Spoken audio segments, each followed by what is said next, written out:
bullying, saatnya melawan ketidakadilan.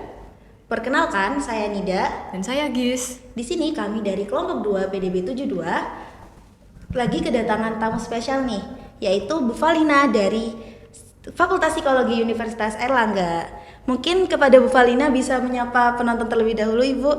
Ya, selamat siang. Assalamualaikum warahmatullahi wabarakatuh. Kita berjumpa di podcast bersama teman-teman PDB ya. Senang banget bisa hadir bersama teman-teman dan kita akan diskusi bareng ya, ngobrol bareng ya, ngobrol santai. Oke. Mungkin kita bisa langsung ke topiknya. Topik hari ini tuh adalah soal bully. Ya.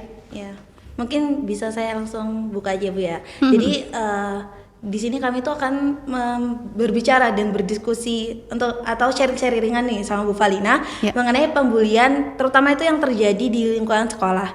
Nah, seperti yang kita tahu juga bahwa pembulian di sekolah ini kan ya Bu ya, apalagi di Indonesia itu masih sering terjadi. Dan baru-baru ini tuh juga sempat viral tuh pembulian di salah satu sekolah yang lumayan terkenal yang ada di Indonesia gitu Bu.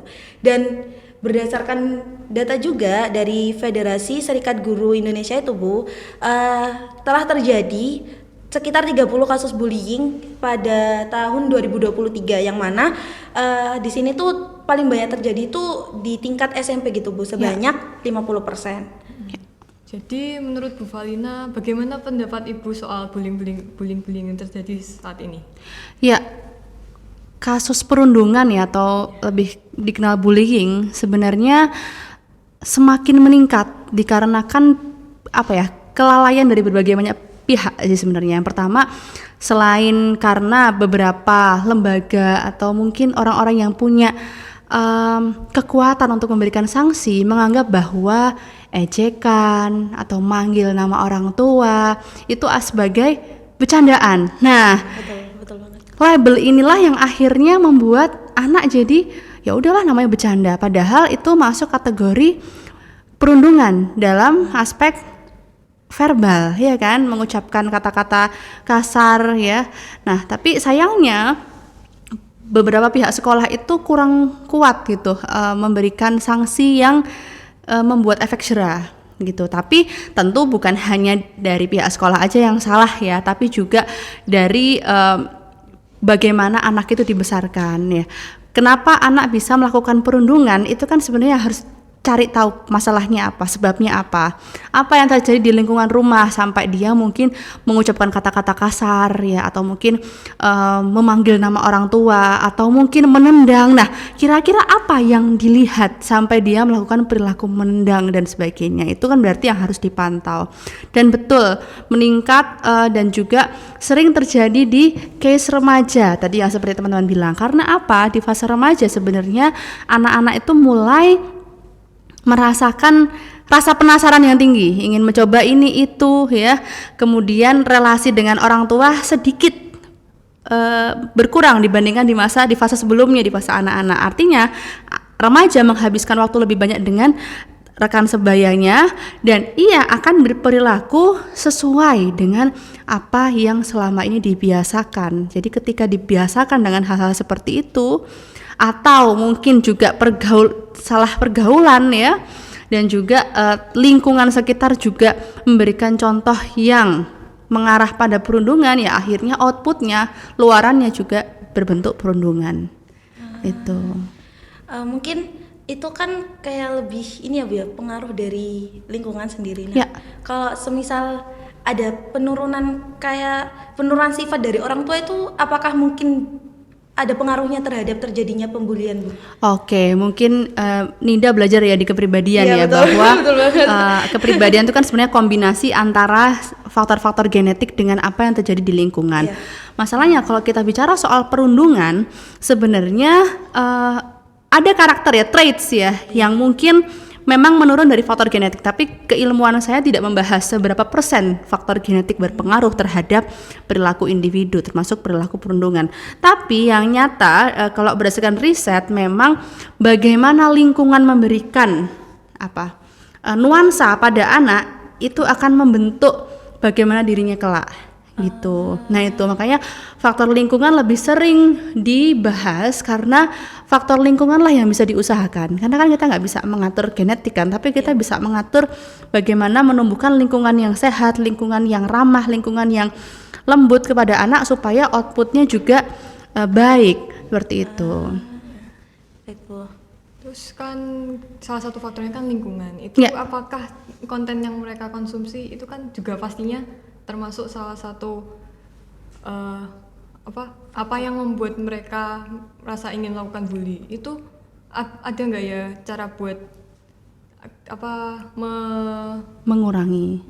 mengurangi konsumsi konten yang Oke, nah mungkin membuat ini, mereka nah ini, ingin melakukan bully? iya pertanyaan menarik sekali sebenarnya Gis bicara soal konten karena konten ini kan berarti berkaitan dengan mengkonsumsi media sosial ya, melakukan aktivitas di media sosial ini sebenarnya bisa diberi pantauan dari orang tua. Sayangnya tidak semua orang tua bisa melakukan juga gitu. Nah sebenarnya saya bukan tipikal orang yang anti dengan media sosial. Justru kita bisa melawan konten-konten perundungan ini dengan konten-konten yang lebih berkualitas, yang bermutu gitu. Kita bisa loh tanpa harus melakukan aktivitas yang sama meskipun ngetren kayak gitu, tapi kan kita belum tentu harus melakukannya. Nah, masalahnya gini, sekarang itu karakteristik ya, saya tidak mengatakan Gen Z saja. Mayoritas masyarakat merasa FOMO, fearing of missing out. Kalau aku nggak ikut tren ini, aku ketinggalan gitu. Padahal tren ini bisa berpotensi memunculkan perundungan, kayak misalnya impersonate someone, menirukan seseorang. Ya, niru seseorang mungkin dianggap bercandaan, tapi itu ada komponen perundungan di situ yang itu tidak disadari oleh masyarakat gitu. Akhirnya banyak melakukan hal yang sama gitu, termasuk ketika kita istilahnya membuat konten yang misalnya nih konten ulang tahun temannya, kemudian dikasih tepung, didorong dan sebagainya, itu kan bagian dari perundungan. Yang bahagia siapa sebenarnya di situ? Apakah temen yang ulang tahun bahagia dilempar telur? Enggak bahagia kan sebenarnya. Ya itu karena ego, hasrat individu untuk memuaskan dirinya sendiri. Jadi sebenarnya yang ditekan bukan dari aspek media sosialnya saja, tapi ego kita untuk tidak melakukan hal yang berpotensi menyakiti hati orang lain atas nama bercanda, atas nama menghibur, atas nama pertemanan. Itu yang menjadi PR kita, PR generasi kita, generasi teman-teman maupun generasi saya juga. Oke, Bu. Mungkin saya agak menyinggung lagi masalah kontennya Bu ya. Ya. Terutama bagi kita nih para perempuan dan para wanita Ya. gitu kan Bu. Dalam menggunakan media sosial tuh juga kita pastinya selalu diingatkan untuk berhati-hati. Ya. Entah untuk mengupload kegiatan kita sehari-hari di media sosial, karena memang kalau saya lihat-lihat itu Bu, perempuan itu lebih cenderung menjadi korban bully gitu Bu, daripada laki-laki sendiri. Dan bahkan laki-laki tuh yang menjadi si pembulinya gini Bu, karena dia merasa lebih berkuasa superior gitu. tadi Ya, ya. benar Bu. Ya, ini nanti mungkin dibahas sama dosennya juga gitu ya. Kalau sebenarnya di Indonesia ini sedang melangkah lebih baik daripada tahun-tahun sebelumnya gitu ya. Kalau kita kan di Indonesia budaya patriarki itu masih ada. Ya, betul. Saya tidak mengatakan masih berjaya ya. Saya rasa tidak terlalu berjaya, tapi masih ada, sehingga akhirnya ada persepsi bahwa laki-laki lebih superior dan bisa melakukan apa saja pada perempuan. Makanya ada banyak anjuran gitu kepada perempuan untuk bisa lebih memproteksi dirinya, baik di ruang nyata maupun di ruang virtual. Maka yang sebenarnya bisa kita lakukan sebenarnya adalah lebih mindful dengan apa yang mau kita bagikan ke media sosial, karena nggak bermaksud menyalahkan, karena apa yang kita bagikan bisa menjadi sumber perundungan bagi orang lain. Itu bukan salah yang ngeposting, nggak salah, tapi untuk meminimalisir terjadinya kasus perundungan, sebenarnya kitanya semua lebih peduli dan lebih mindful dalam membagikan aktivitas kita di ruang-ruang publik. Karena apa? Karena kita nggak tahu siapa yang melakukan katakanlah screenshot, kemudian melakukan editing foto, ya itu juga bagian dari perundungan ya. Mungkin teman-teman menyinggung dengan cyberbullying, ya. Dan parahnya perundungan secara siber, perundungan di ruang siber ini, cyberbullying itu jauh lebih parah dan long last ya. Karena apa? Apa yang terekam dalam media sosial diedit, dibagikan, orang yang tidak kenal kita sekalipun bisa ikut merundung. Yang awalnya nggak tahu bisa menjadi pelaku perundungan karena foto editan yang beredar, mungkin chat atau mungkin snap-snap yang beredar di media sosial. Jadi be mindful, dan mungkin kita bisa melakukan filter kembali pertemanan kita. Memfilter pertemanan itu penting. Saya rasa sekarang zamannya banyak-banyakan teman, tapi apakah kita punya deep friendship? Apakah kita punya teman yang benar-benar bisa saling mendukung satu sama lain ya? Makanya kita perlu mempertimbangkan kualitas dalam pertemanan sehingga kita bisa terhindar juga dari orang-orang yang mungkin punya perilaku yang suka ngata-ngatain orang, suka bahasa Jawanya ngomongin orang gitu ya. Akhirnya kita jadi terbawa suasana tersebut meskipun awalnya tidak niat ya, tapi kalau kita setiap hari diberikan hidangan ngomongin orang, berkata-kata kasar, otomatis akan terbentuk habituasi yang tidak kita sadari. Otomatis jadi nggak sadar mengatakan hal yang sama kayak gitu. Itu yang harus kita hindari juga sebenarnya. Terkait perempuan, ya, kenapa kok perempuan sering menjadi korban? Sebenarnya itu tidak lepas dari perempuan sendiri sering dijadikan objektifikasi dalam case pornografi juga, gitu ya.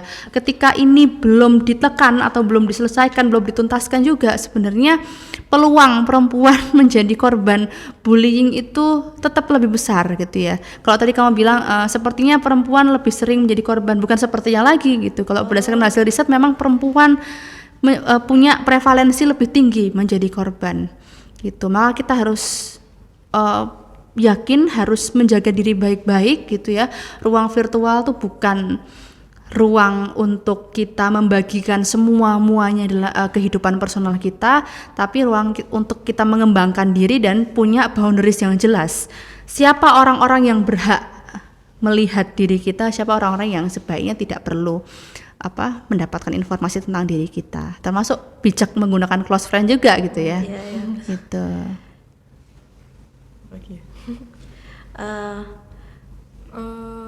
Mungkin saya juga ada mau bertanya satu lagi soal bentuk-bentuk bullying.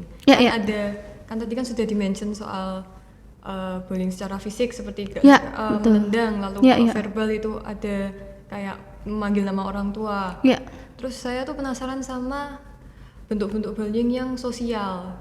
Jadi bentuk bullying sosial itu kan ada kayak mengajak temannya untuk ikut menjauhi. Saya penasaran kenapa bisa terjadi dan apa pendapat Ibu soal bentuk bullying secara sosial itu? Bullying by proxy ya kalau nggak salah istilahnya ya, istilah terminologinya ya. Bullying by proxy ini kondisi di mana individu melakukan perundungan secara tidak langsung dengan menghasut orang lain supaya tidak berteman, memberikan fitnah. Itu kan bagian dari perundungan, tapi secara tidak langsung. Akhirnya si individu yang dirundung ini tidak memiliki teman, mendapatkan fitnah, dikucilkan kayak gitu. Kenapa ini bisa terjadi? Balik lagi ke konten kepribadian tadi, bahwa ada yang namanya needs, kebutuhan manusia. Kebutuhan manusia itu kan kalau dibalik perspektif psikoanalisa ada id, ego, super ego, hasrat. Apapun keinginan kita itu kalau tidak punya kendali atau batasan yang jelas, kita akan selalu mau ini mau itu ya, mau semuanya, termasuk mau memiliki kuasa gitu. Nah, kenapa perundungan dengan kondisi tersebut bisa terjadi? Karena individu punya hasrat untuk menguasai suatu, entah itu pertemanan tertentu ya, atau punya dendam pribadi yang ingin dibalas dengan lebih parah lagi gitu. Dan cara menghindarinya sebenarnya kita perlu hati-hati dalam memberikan informasi apapun kepada orang lain, karena bisa jadi informasi inilah yang menjadi tools, yang menjadi alat yang digunakan orang lain untuk memberikan perundungan kepada kita. Itu sebenarnya kalau bentuk bentuk bullying macam-macam ya Mbak. Ada perundungan yang sifatnya verbal sama non verbal. Nonverbal nih yang seperti apa? Misal iya itu dia catcalling ya, misalnya saya lewat gitu ya. Terus ada orang yang melihatin dengan sinis gitu, kemudian ketawa-ketawa gini-gini. Nah itu kan sebenarnya juga bagian dari perundungan nonverbal yang bisa berpotensi.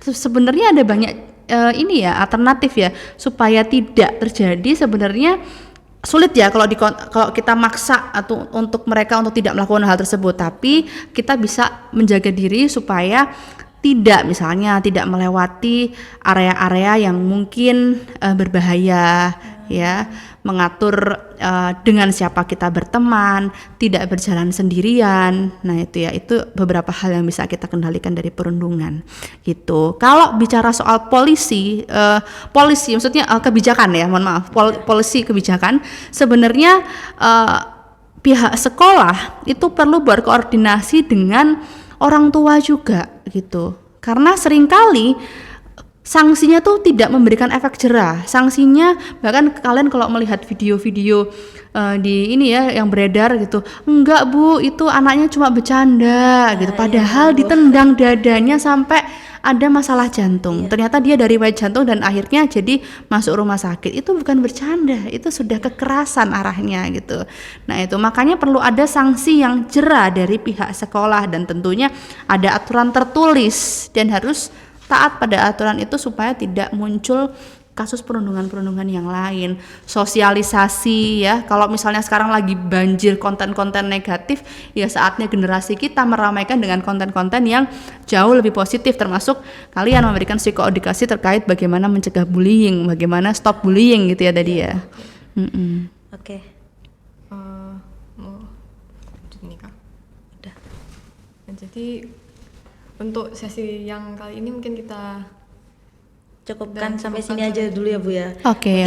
Kita bisa lanjut lagi ke sesi berikutnya yang bakalan membahas masalah bullying itu lebih mendalam lagi, lebih menarik lagi, apalagi bersama Bu Valina dari Psikologi Universitas Airlangga ini. Gitu Bu. Mungkin kita cukupkan untuk sesi pertama ini. Sekian.